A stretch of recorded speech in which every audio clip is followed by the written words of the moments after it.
The water crisis in Maluti-a-Phofung Municipality has reached a critical turning point.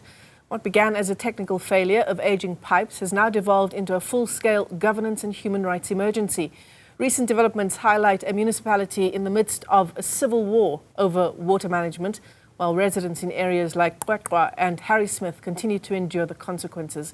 Let's unpack the story further. WaterCan's campaign coordinator, Nhlanhla Sibisi, joins us this afternoon. Nhlanhla, thank you for your time. I mean, this is an area of the country that has struggled under the weight of intermittent, if at all, water supply, not for weeks, months, but for years. Yeah. Thank you very much, Michelle, for the invite. Yes, the challenges that have been happening at Maluti-a-Phofung, it's over 5 years. This is according to information from community activists that we work with. And this is an ongoing crisis that we have been highlighting, as well as also bringing to the fore in terms of understanding the issues. And as you rightfully said in your intro, it does have a lot to do with governance issues. It has to do a lot of, with maintenance. It has a lot to do with not upgrading the infrastructure, but governance issues, as we speak now, seems to be at the forefront of the challenges that the municipality is facing. Yeah, and it's not just about water supply, Nhlanhla, it's also about sanitation services. Yes, it is about sanitation services because if you look at the breakdown of the infrastructure services, that's actually non-existent now, is that you find that in some instances sewage, spillage has become the norm now. And communities have also reported back saying that this has been affecting some of their streams. And some of the communities do rely on those streams, by the way, including livestock that needs to actually drink from those streams. But the infrastructure issue is dire in the sense that it has actually led to some of these issues that you have just raised. I mean, the hits just keep coming for these communities, right?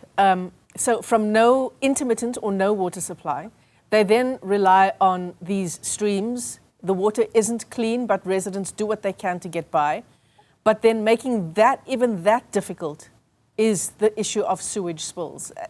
The community just can't find a way out here. Yeah. So what we have done as WaterCan, for example, is that we've been doing training with the community activists in the Free State in general, including from the municipality that we are speaking about. And amongst the things that we have been doing is also doing testing. So we have trained activists to actually do the testing. And this is where, things like E. coli actually comes out or comes up from the streams that where they have been testing. So we have actually on the ground and physical evidence that's proving that what the spillage is actually leading to and how it's affecting those streams.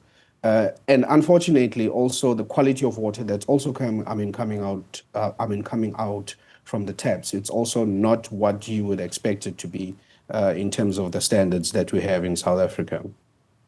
So, Nhlanhla, I have your statement here, WaterCan's statement here in front of me, and it says that Maluti-a-Phofung is the focus for the time being, but really it's a broader provincial issue.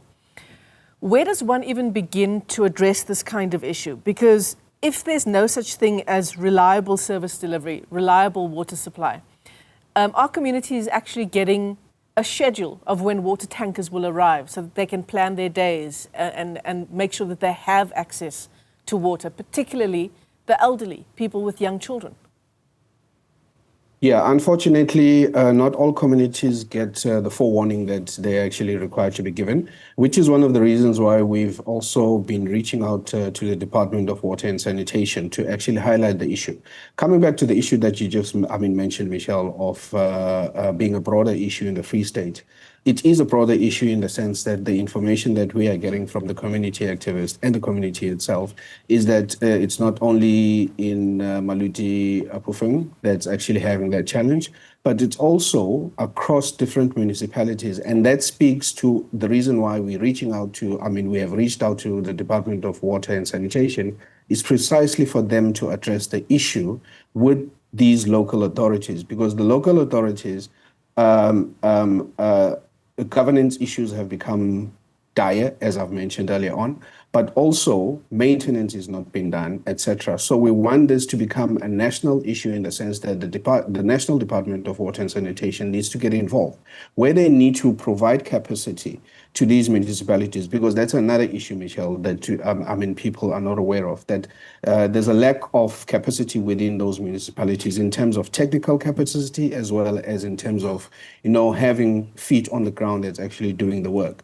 So this is a national issue as much as it is a provincial issue and as much as it is a local issue. So we want the national government to actually declare it a crisis, because one of the other things that we've been saying, Michelle, is that we've seen how electricity load shedding has become an issue. Actually, water load shedding is going to become the biggest issue, and it's already is the biggest issue right now.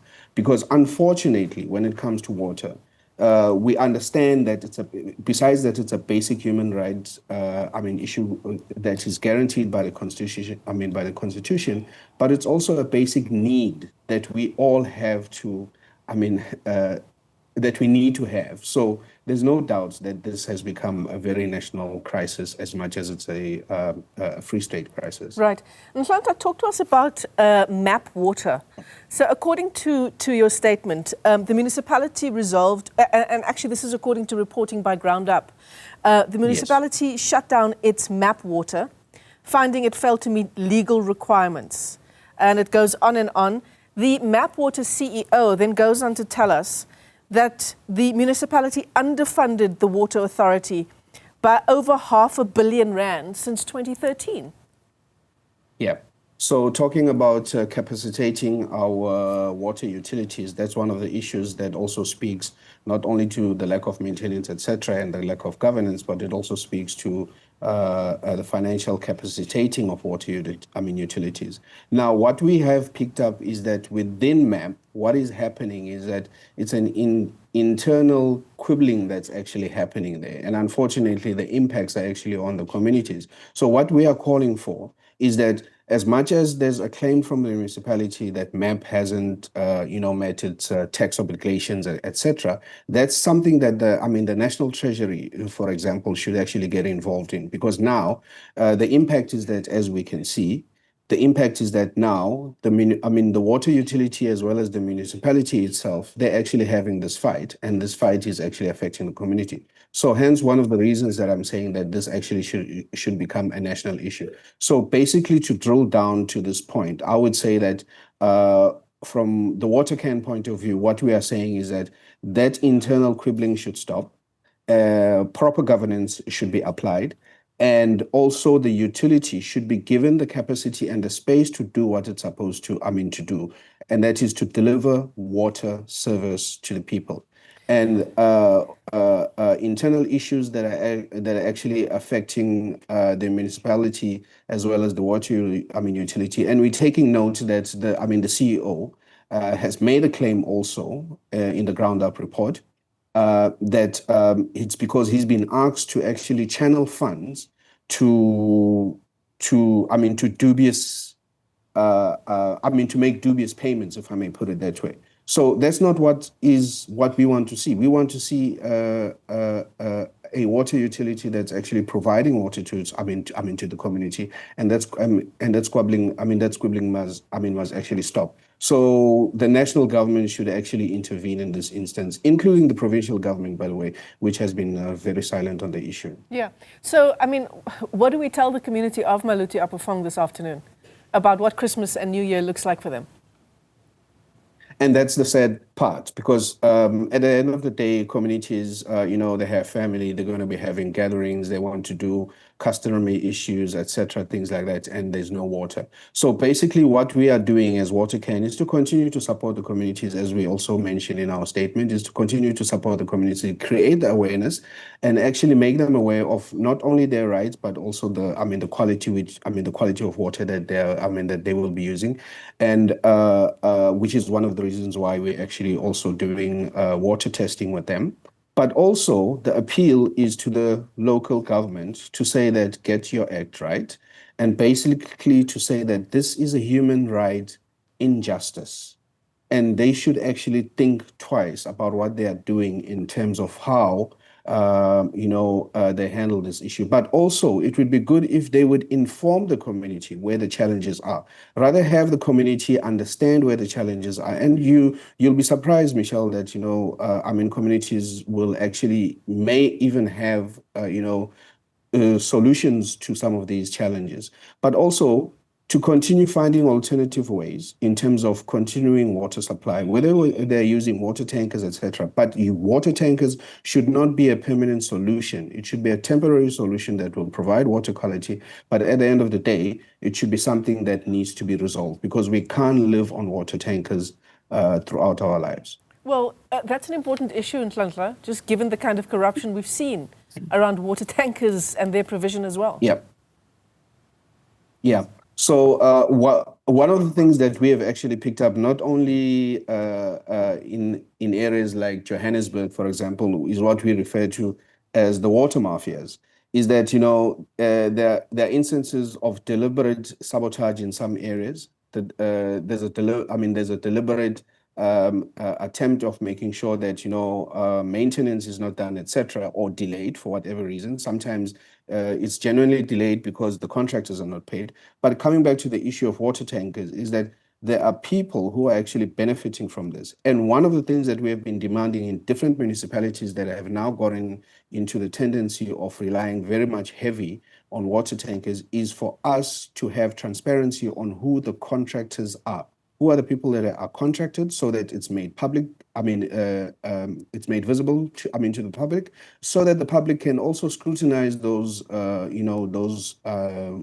contractors in terms of saying that are all of these contracts on board? Are they ethical? Are they meeting their scope that they're actually supposed to deliver on?